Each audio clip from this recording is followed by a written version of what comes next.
চলমান সিরিজে নেদারল্যান্ডের বিপক্ষে বাজে পারফরমেন্সের কারণে দলে থাকা তাওহিদ হৃদয়কে নিয়ে তৈরি হয়েছে আশঙ্কা।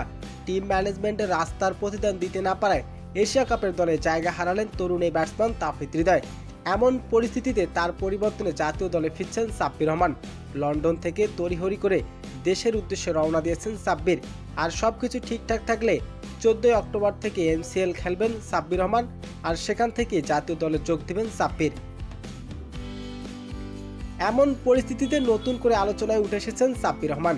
একসময় বাংলাদেশের অন্যতম বর্ডারহীন ব্যাটসম্যান খ্যাত সাব্বির রহমান এবার আবারও জাতীয় দলে ফেরার হাতছানি পাচ্ছেন। জানা গেছে লন্ডন থেকে তড়িঘড়ি করে দেশের উদ্দেশ্যে রওনা দিয়েছেন তিনি।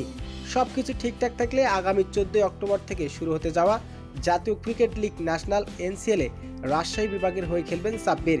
সেখানে তার ভালো পারফরমেন্সের উপর নির্ভর করবে এশিয়া কাপে খেলার সম্ভাবনা। বাংলাদেশের বর্তমান টপ অর্ডার ধারাবাহিকতা না থাকায় অভিজ্ঞ ও আক্রমণ ক্রিকেটার সাব্বির রহমানকে দলে ফেরানোর পক্ষে ঝুঁকছেন নির্বাচকরা। বিশেষ করে পাওয়ার হিটিং সক্ষমতা এবং টি-20 স্টাইলে ব্যাটিং করা সাব্বির রহমানকে আলাদা করে তুলে ধরেছেন। তাওহিদ হৃদয়ের বিদায় এবং সাব্বির রহমানের ফেরা দুটি এখন ক্রিকেট প্রেমীদের আলোচনার কেন্দ্র। এখন দেখার বিষয় এনসিএলে কেমন পারফরমেন্স করতে পারেন সাব্বির, আর কতটা প্রভাব ফেলতে পারেন এশিয়া কাপের দলে জায়গা নেওয়া।